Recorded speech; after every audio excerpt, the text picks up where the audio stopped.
to the last talk of the morning session. Our speaker is Nima Anari.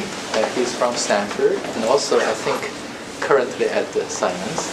And he's going to talk about some joint work with Cheyenne and Cynthia Vincent, and his work on counting intersection matrices has been well known. Welcome. Thanks. So this is joint work with, is there an echo of my sound?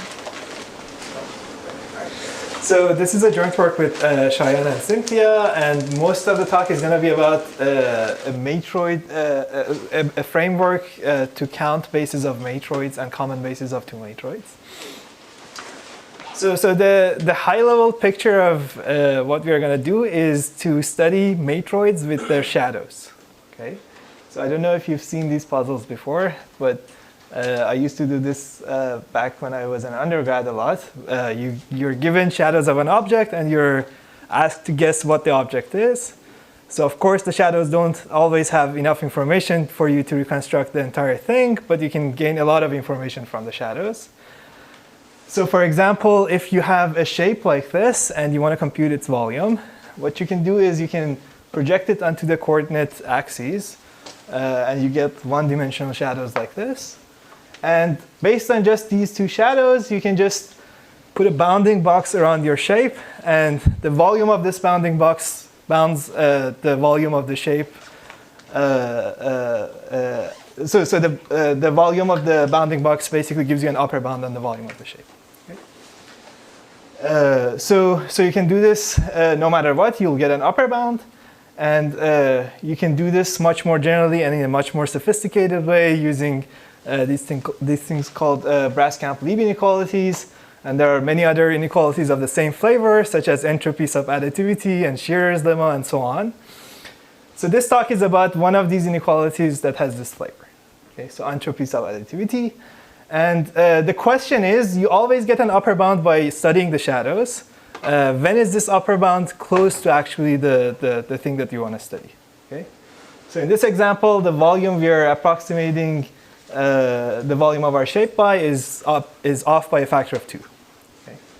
You could imagine that there could be like something of volume 0 for which you're actually outputting a positive volume. So okay, so this is the general setting we're going to be studying. You have a discrete problem. So you have a subset of the hypercube, let's say, a bunch of binary vectors. And you can, for most of the talk, I'm just going to take the hypercube to be isomorphic to the subsets of 1 through n. So you have a collection of these things, and we want to approximate the cardinality of this set. So an alternative way of computing this cardinality is by computing the entropy of an associated distribution. So if you let mu be the uniform distribution on this collection, or in particular on any collection, the entropy of this distribution mu, which is defined like this, you just sum over all points inside of your support, the probability times log of the inverse probability. So this thing becomes the log of the support size for any uniform distribution. Okay? So computing this cardinality is the same as computing this entropy. And so more generally, we are going to be studying distributions on the hypercube, and we want to study whether we can compute the entropy of these distributions by studying shadows of this distribution. Okay? So what do I mean by shadows? If you have any distribution on the hypercube, you can look at its marginals.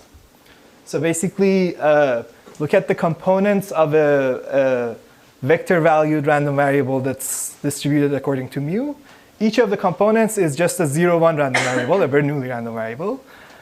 So these are the one-dimensional shadows of this n-dimensional vector. And we just want to study what's the relationship between the entropy of the distribution and the entropy of these shadows. Okay?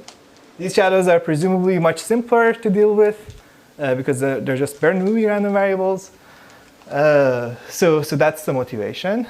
So you can compute these shadows, and you can also compute their entropies. They're just given by this formula, right? And similar to the bounding box volume, you also have subadditivity of entropy, which says that the entropy of this entire distribution is bounded by the sum of the entropies of the one-dimensional shadows. Okay. So if you knew the marginals of this distribution, you could easily get an upper bound on the entropy of mu. Feel free to ask any questions if something's not clear. So the question is, you always get this upper bound, but when is this upper bound actually a good approximation? When is it a good lower bound? So there are actually two questions. One is that when is the gap in this inequality basically not too large? When is this a good approximation? And the other thing, which I'm going to address much later in the talk, is whether actually this upper bound, we can compute it, right? So what we are interested in is fast algorithms or polynomial time algorithms, and it's not clear that we can compute this upper bound because, computing marginals, there is no obvious way to do it. But let me address the first one first. So this inequality is actually, yeah. Will you limit yourself only to this very special type of marginals, or will you be discussing? No, just these special marginals. Single component. Yeah. Yeah. So we're not going to be doing anything with Shearer's lemma or anything like that. Yeah. Okay. So first, let's see when this gap is known to be small. So when the distribution that you have is a product distribution, the two sides are actually equal to each other. And that's the only case where equality happens. But there are things which are not exactly product distributions, but for which the gap is still small. For example, consider the distribution over all size k subsets of 1 through n. Okay? As n goes to infinity, the two sides are asymptotically the same.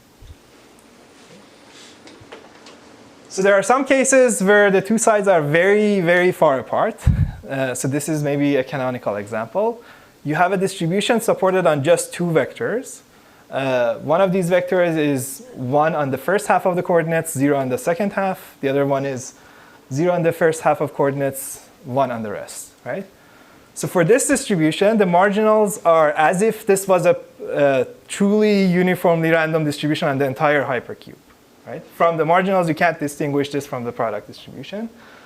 But obviously, the support size here is 2, whereas the support size of the entire hypercube is like 2 to the n, so the gap is very, very large. Okay. But in this talk, I'm going to be focusing on very special sets, bases of a matroid or common bases of two matroids. And I'm going to be showing that basically we won't be in this case. The gap would not be too large. It won't be as close as these two cases, but it won't be too large either. So back to the second question of when can we actually compute this? Even if we knew that the gap was small, it's not clear that we can compute the right-hand side. And in fact, we can't. For at least self-reducible problems, computing these marginals is just as hard as the counting problem itself that we started with. But there is a trick that we're going to be using. The trick is that even though we don't know what the actual marginal values are, we know some basic constraints that they have to satisfy. In particular, if you look at these pi values, which are the probabilities of having one coordinates, these are just the averages of the points inside your distribution.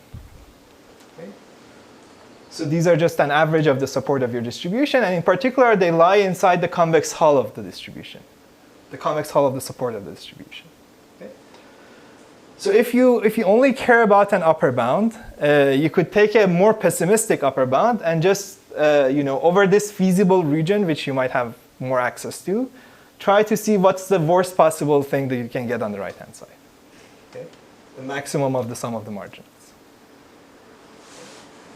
And this, just by definition, this still gives you an upper bound on the entropy of your distribution.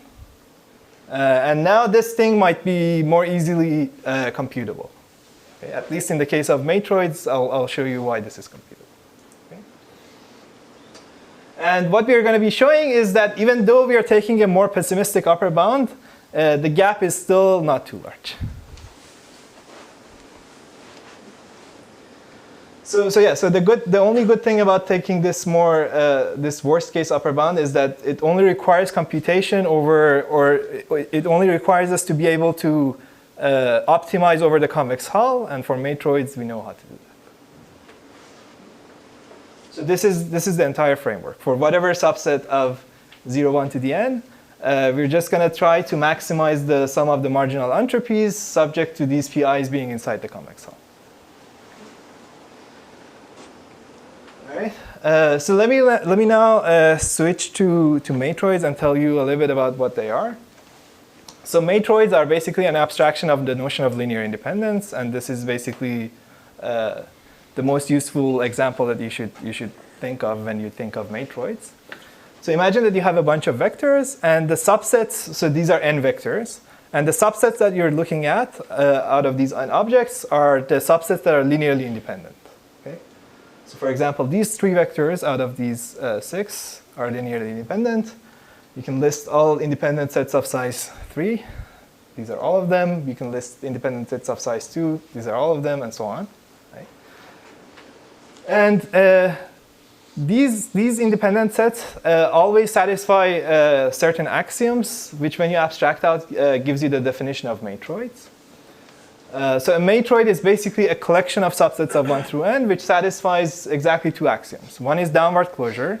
When you have an independent set, any smaller set is still independent, okay, which is automatically satisfied by linear independence. But the more important one is this exchange axiom, which says that if you have 2 independent sets and one is larger than the other one, there is one element of the larger set that you can add to the smaller one and still be independent. So in other words, this is saying that you can't put k plus 1 linearly independent vectors in a subspace of dimension k. So this exchange axiom automatically says that the maximal independent sets must all have the same size. We knew that from the linear case. They all must have the size, the dimension of the ambient space. And these are called the bases of the matroid B. And this is exactly the collection that we want to count. And the only assumption we have on matroids, the only computational assumption we have on matroids is that we have an oracle that tells us if a set is independent or not. Okay? So it's very well known that this is equivalent to much stronger oracles computationally. So in particular, having just access to this oracle, you can maximize linear functions over independent sets, and in particular, you can optimize over the convex hull of the independent sets, or the bases. So if you only have access to this independence oracle, pretty much you can do optimization. You can even do optimization over the common basis of 2 matroids. Okay? So if you have 2 matroids, one with basis B1, one with basis B2, something magical happens, which is that the intersection of the convex hulls is the convex hull of the common bases. Okay? So because you can optimize over this convex hull and you can optimize over this convex hull, you can also optimize over the convex hull of the intersection. So you can optimize over convex hulls of matroids, and you can optimize over convex hulls of intersections of matroids. But when it goes to counting, the picture gets murkier. So until very recently, we didn't know whether we can actually count the number of bases of a matroid. So a result of Federer and Mihai, I think the year is wrong, it should be 89. A result of Federer and Mihai from almost 30 years ago showed that you can count bases of a matroid, bases of very special matroids up to a 1 plus epsilon factor. Very recently, we showed that you can actually do this for all matroids. And when it comes to deterministic algorithms, the picture is very, very much incomplete. Okay? So let me just tell you a little bit about some of these other results that I've written here. Sasha and Samoritnitsky, they actually came up with an algorithm that doesn't care about matroidness. It just works for any set B over which you can still do optimization. Okay? So the one downside of their algorithm is that it's randomized, and we're just, this workshop is about deterministic counting, so it doesn't work. But it actually gives you a pretty good approximation. So it gives you, in the worst case, it gives you a log n to the rank approximation. So the approximation factor is a little bit harder to explain. This is like the worst possible case. The better case is better, right? The better case is better, yes. So it would have taken me a full slide to explain what this approximation factor is. But this is, so when it comes to intersections of matroids, we pretty much only know things about a very particular special case, and that's perfect matchings in a bipartite graph. As we've seen in many talks in this workshop, that's the intersection of two matroids, in particular two partition matroids. And for that special case, a celebrated result of Jerome Sinclair and Vigoda shows that you can use randomization to do 1 plus epsilon approximate counting. For deterministic counting, we're still very far off. The only kind of approximation we know is exponential approximation. So let me switch back to an example and see what our marginal entropies say to get a better feeling. Okay. So a very typical case of a matroid is spanning trees in a graph. So here is a graph, the complete graph on 4 vertices. If you look at forests, or basically subsets of edges which don't have a cycle, they form independent sets of a matroid, and bases of this matroid are just spanning trees. Okay?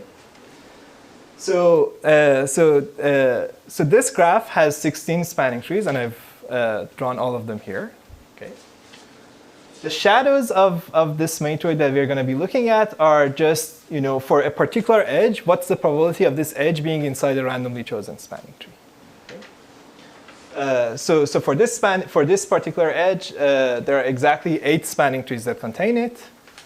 So the probability of it being contained in a spanning tree is just 1/2. In general, for spanning trees, you can compute these marginal probabilities using inverses of Laplacians and so on. But for general matroids, this is hard. Okay. All right. So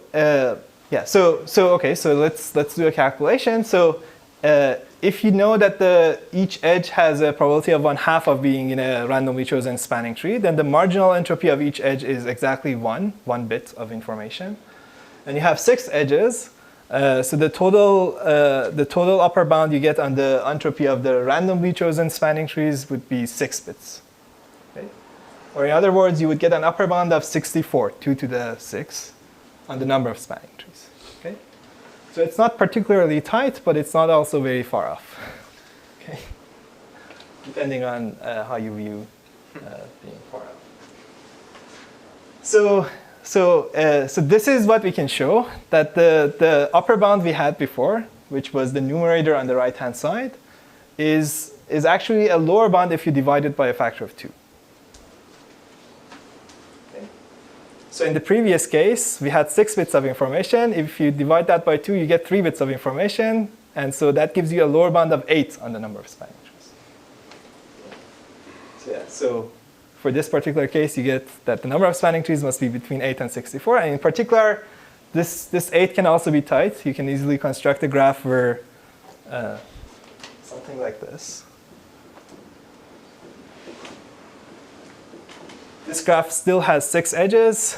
Each one of its edges participates in half of the spanning trees. And the number of spanning trees here is 8. So the lower bound can also be tight. Okay. So now I just want to show you a sketch of the proof of this fact.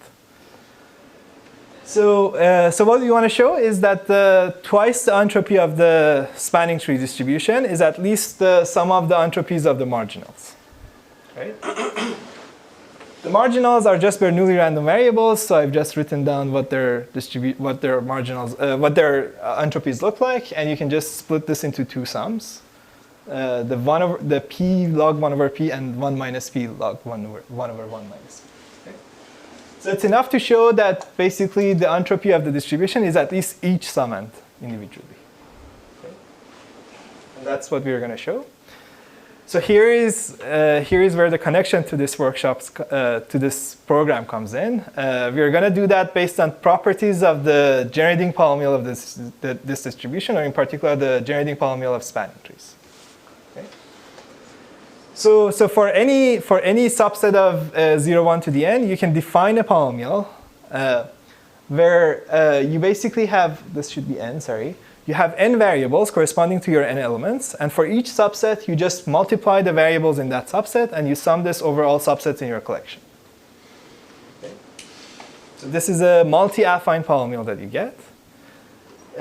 So something magical happens for spanning trees and also for all matroids, and that thing is that this polynomial is log concave if you look at it as a function over the positive orthant. So for spanning trees, there are very easy proofs of this, but we've seen also this happen for other matroids in maybe previous workshops. And I'll get a little bit more to why this happens later on. But for now, assume this. Okay, so this polynomial is just log concave. What we're going to do is apply Jensen's inequality to this polynomial. So Jensen's inequality says that if I put in a random point, the expectation of the value at the random point is upper bounded by the value at the expectation. Okay? So I just need to define a random point, plug it into Jensen's inequality, and see what I get. Okay? So the random point, there is a fairly natural choice for a random point. You can just plug in the indicator of a random spanning tree, or an element in your distribution. Okay? So the problem with that choice is that when you compute the expected value of your random point, you get a weird vector. You get exactly so if x was basically chosen according to mu, then E of x would be the vector of all the marginals, right? What we want is not to evaluate the polynomial at this particular point, but what we want is to evaluate the polynomial at the point all ones, because that gives us the number of spanning trees. Okay? So there's a very easy trick to deal with this. You just scale each of the coordinates by just the expectation, so that the expected value becomes the all ones vector. Okay? So if you just define y to be that scaling, now expectation of y is just the all ones vector. And so the left-hand side of Jensen's inequality just becomes log of the number of spanning trees, or the number of sets in your collection. So what about the right-hand side? So for the right-hand side, when you plug in a scaled indicator of a spanning tree, all of the terms in this polynomial vanish except for that particular spanning tree. And for that particular spanning tree, what you're going to get is just 1 over the product of these probabilities. These are just the scaling factors that we put in. And you're just taking the average of log of this thing. Okay? Now here you have a log of a product, so you can just decompose it into a sum of logs. And you can just see how many times an edge E appears inside of the sum. And that's exactly this fraction PE. The marginal of that edge E.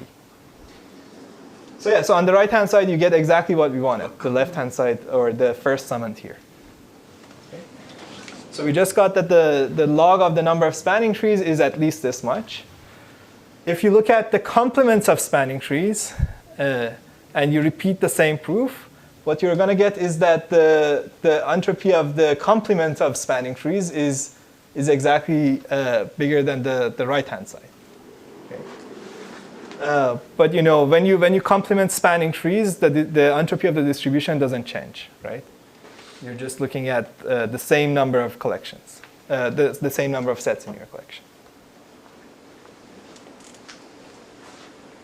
So the moral of the story is that whenever you have a distribution whose generating polynomial is log concave, you can prove this entropy lower bound. Whenever you have this distribution mu, doesn't matter if it's uniform or not. As long as this polynomial, which encodes mu into the coefficients, as long as this is log concave, the entropy of mu is lower bounded by the sum of pi log 1 over pi. Okay. So this gives you a factor 2 approximation in the case of spanning trees. But if you care about additive approximations, you can also compute what's the gap between the two sides of this inequality. Okay. So if you add in these terms, the 1 minus p log 1 over 1 minus p's, you get an upper bound. So the gap between the two sides can be at most this, right?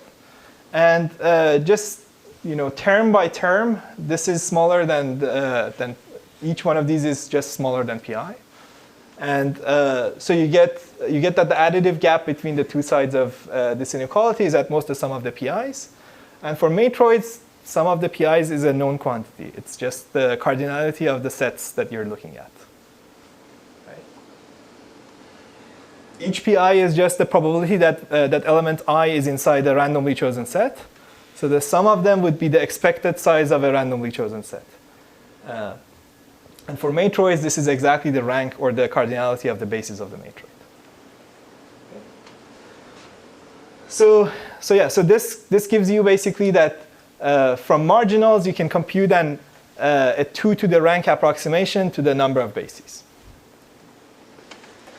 So one ingredient that was very crucial here was the log concavity of this polynomial. And back when we were working on this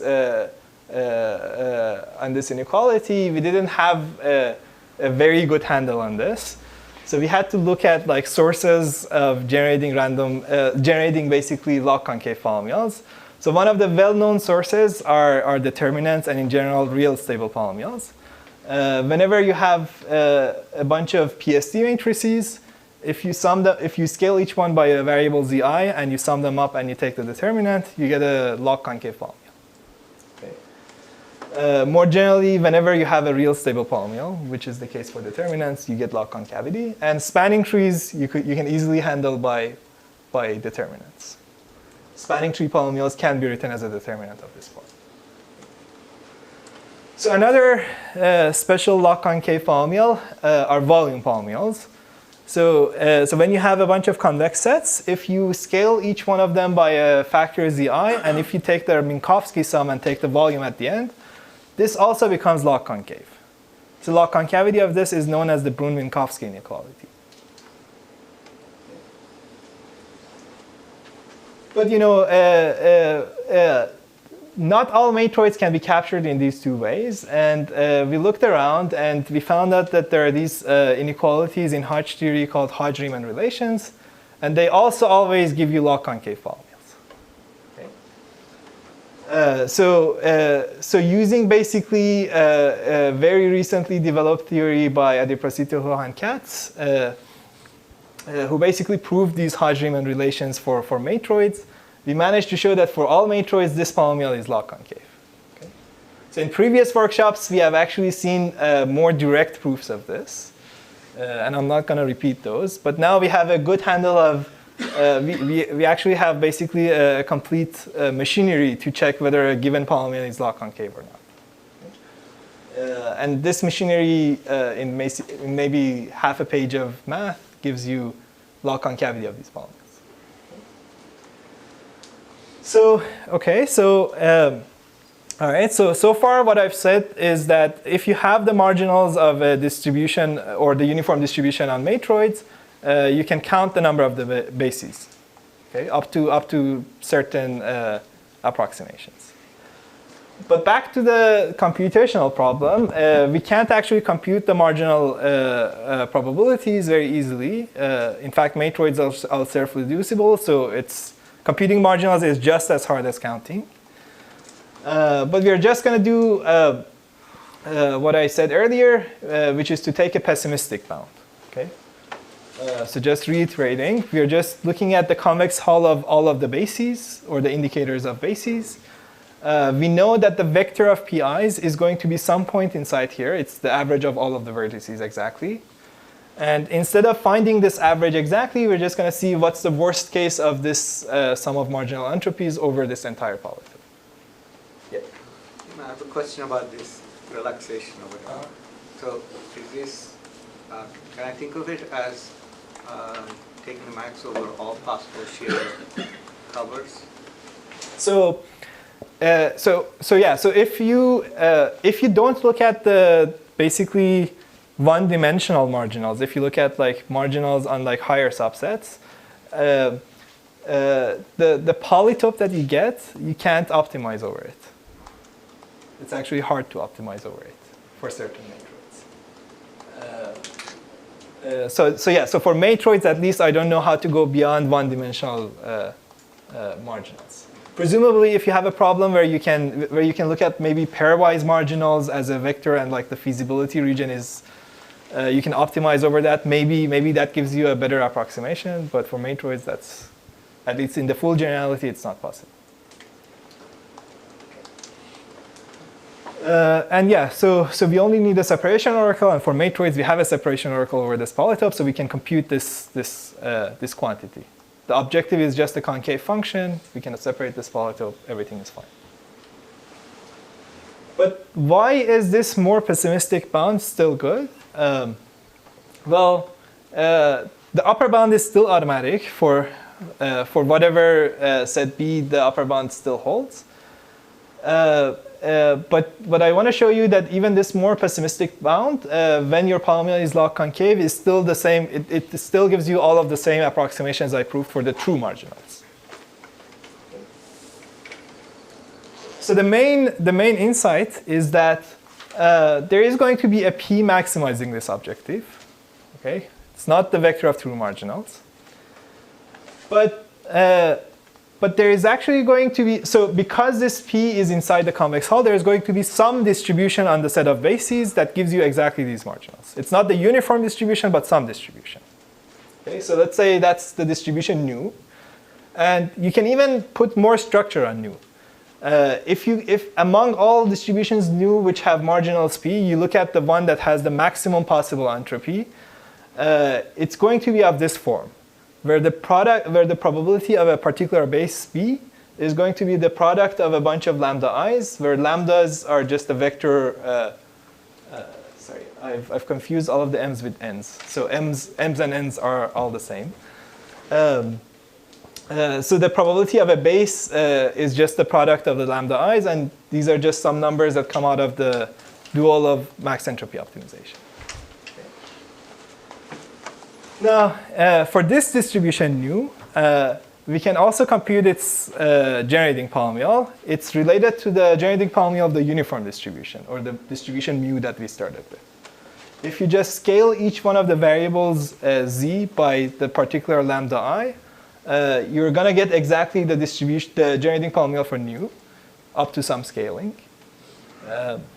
And if this polynomial is log concave, this sort of scaling of the input preserves log concavity. Okay? So nu is also going to have a generating polynomial which is log concave, and so all of the previous inequalities we proved are satisfied for nu as well. Okay? But you know, among all distributions on the set B, the uniform distribution has the maximum entropy, right? So the entropy of the uniform distribution B is going to be an upper bound on the distribution nu. And because nu has a log concave polynomial, we still could get this lower bound for it. So even though this P is not the true vector of marginals, we can still prove the same lower bound. Okay. So the moral of the story is that if you compute that convex relaxation, exponentiate the result or the objective, you're going to have this number alpha, which has two types of guarantees. It's a square root approximation to the number of bases. It's also a 2 to the O of rank approximation. Right? So an additive gap inside the entropy now becomes a multiplicative gap. A multiplicative gap in entropy now becomes a power gap. So this is also not very far from what you can prove is not achievable.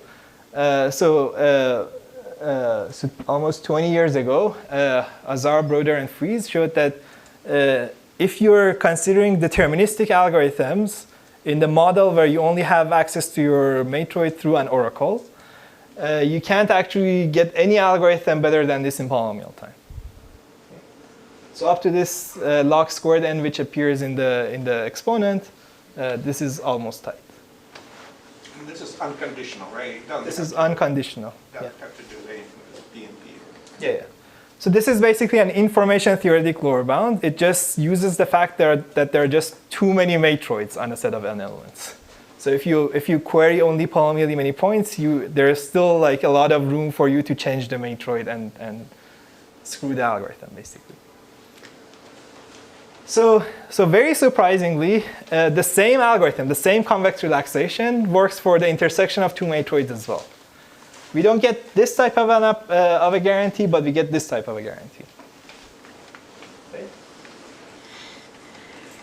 So the reason that you get this still for the intersection of two matroids is basically based on another capacity inequality, building upon the work of Leonid. You can basically form a polynomial. So here we have two matroids with sets of bases B1 and B2. You can form a polynomial in two sets of variables, y's and z's, where I'm just summing over pairs of B1 from B1, B2 from B2, and I'm taking the product of elements in B1 and elements not in B2. So in matroid language, this is basically the direct sum of the matroid M1 with basically the dual of the matroid M2. Okay. So this is a polynomial. It's still a matroid polynomial because these operations that we're doing to the matroids, they preserve matroidness. So in particular, this polynomial is still log concave. Now the quantity we want to study is the number of common bases. You can express that as some form of a differential operator applied to this polynomial G. Okay. So I'm just going to take partial yi plus partial zi and then apply this for all I to the polynomial G and then set all of the y's and z's to 0. Okay.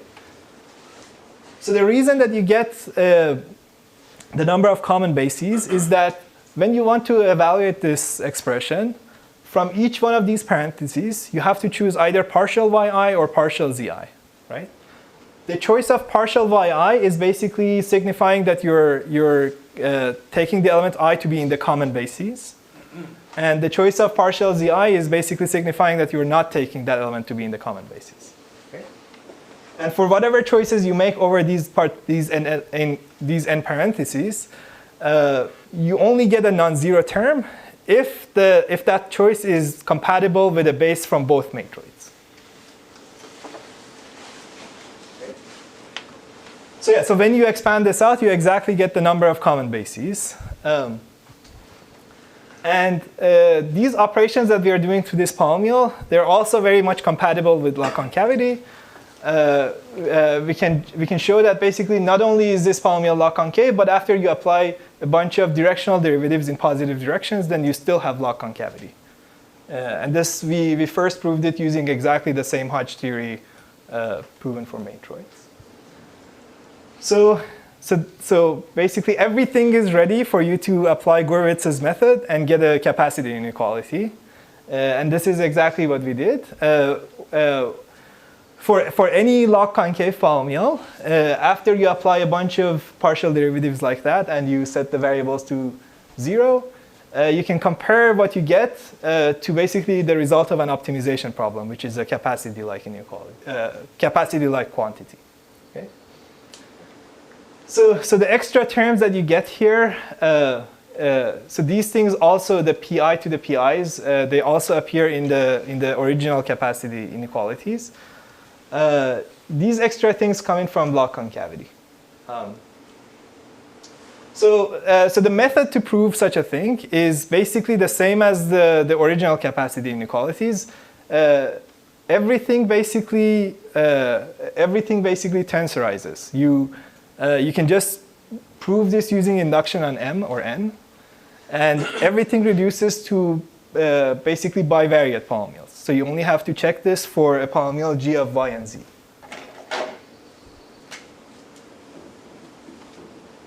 And, you know, we are also in the realm of just multi-affine polynomials. So a bivariate polynomial like this is just going to be a plus by plus cz plus dyz, right?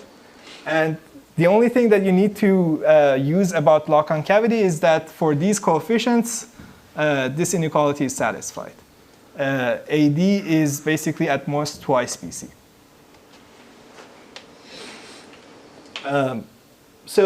So from just this inequality, you can prove this for the special case of bivariate polynomials, and then just using the machinery of Gurwitz, you can basically generalize it to all numbers of variables. Yeah. If you have actually real stability, I mean, how does the constant change? So okay, so this constant here, the thing here. In the case of real stability, it's something like this. Okay. So in the case of log concavity, you get an extra factor of, I think, something like this. So Yeah. it's most likely that instead of pi to pi would be some kind of factorial n Sure. factorial, and instead of that e will be 1 minus pi to the power of 1 minus pi. So I basically use the same inequality I had before, which is that 1 minus p log of 1 over 1 minus p is less than basically p. To replace that by e to the p. But in this case, probably, this case, the way written is kind of a little bit simpler, because you can reduce it, if I'm not mistaken, to the one monomial by doing change of variables. One monomial? Yeah. No, okay, the standard, the original equality was like this. You have polynomial and you go after specific coefficient. Yeah. Which means that you differentiate respect to x1, etc. So here you differentiate respect to linear forms. Yeah. So again, you can do change of variables, which also will preserve that strong log concavity. That is true, but then the quantities that appear here are not going to be of this form. Yes. Yeah, so They, in some cases, they will be better. maybe. Yes. True. Okay. So what does this have to do with the convex program that we had? So basically, if you just take logs of all of the sides, what you get is this inequality on the top line, right? And you can basically look at this capacity-like quantity. So everything basically separates out over when basically your polynomial is a product of two polynomials, which is the case in our setting.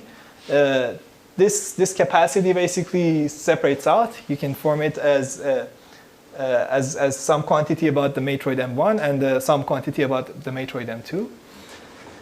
And these quantities are just entropies. Okay? So capacity is the same as the capacity when these powers, the powers of the variables on the denominator are just some vector p.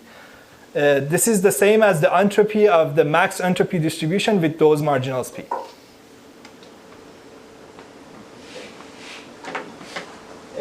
So in other words, what I'm saying is that this quantity appearing here is just the entropy of that distribution nu that we had, which had exactly marginals.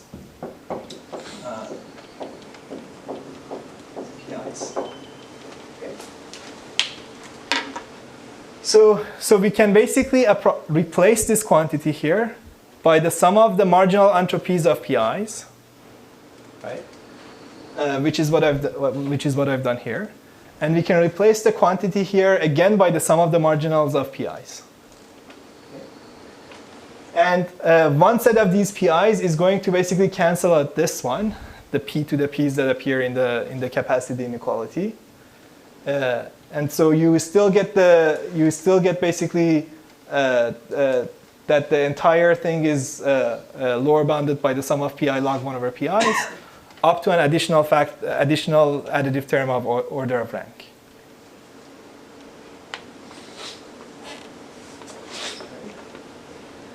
So now let me conclude since I'm over time.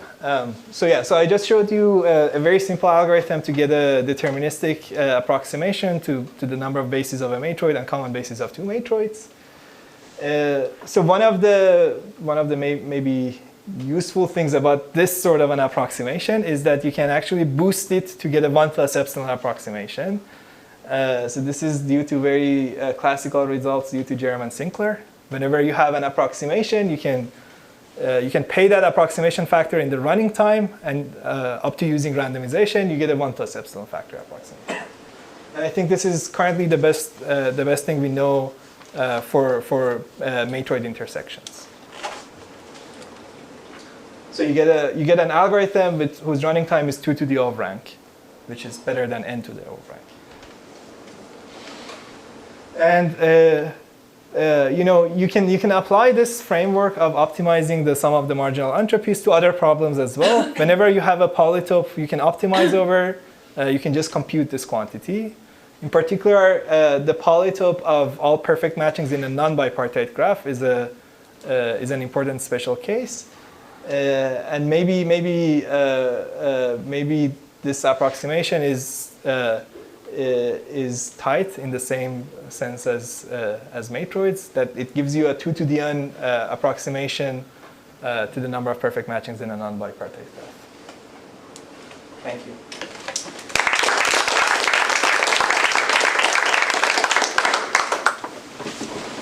Any questions?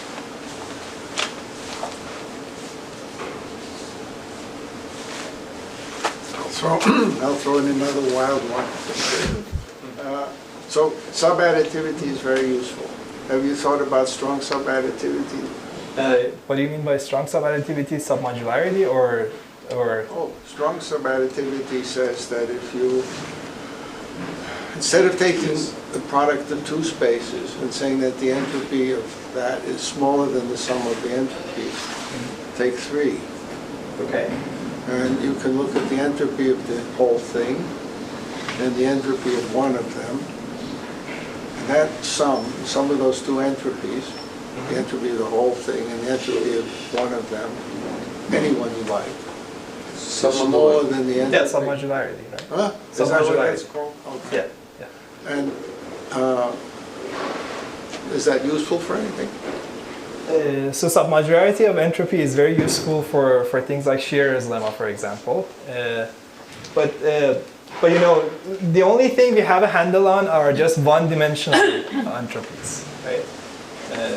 In this framework, at least.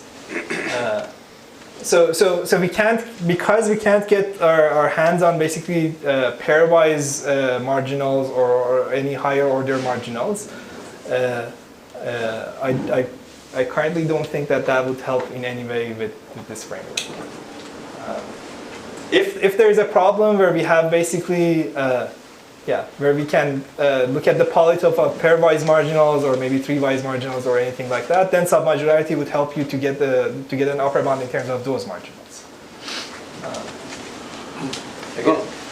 So you can slightly rephrase the question. So imagine you have the situation that you have polynomial time algorithm to compute all finite dimensional distribution of given k. So all k, okay? Mm-hmm. So suppose that by some magic you have this situation. You have oracle. Right. Can you use that oracle to maybe some other like submodular or whatever? Can you use that oracle to... That's a good question. I don't know. By the way, in linear optical case, you have the situation, even though the problem is very hard. That will be in the last talk. Another question. It's related to this. I was asking earlier. So, Sorry? My question is, now that you mentioned submodularity, so entropy is a submodular function. So there's a low-pass extension. So does that help? I guess there are two aspects. One is how good are the marginals or singletons or collections? So that's still interesting, I think, right? This is what. The second is computation. Can I compute those? So both sides of the inequalities that I showed you can be tight, but For singletons. for singletons, right? But oh, I see. You're asking whether okay. Can I get better than factor 2 if I use, say, collection? So Yeah, so I currently don't know of a way to use log concavity of polynomials to get anything about higher order marginals. So that's also another problem, yes. If you forget about the computational problem, that's still a barrier. and on the computational problem, does low-pass extension help? How do you compute the Lobach extension if you don't know how to compute the higher order marginals? You need to compute for any subset to Yeah, extend. you need the oracle. Yes, but you only can do for singletons. Right. Yeah, you still need the oracle and use the fact that it's convex. Yeah, I don't know. Maybe there are mathematical inequalities you can prove that are not helpful in computation.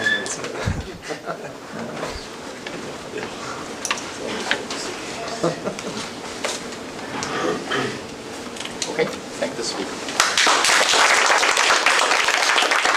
So that concludes the morning session.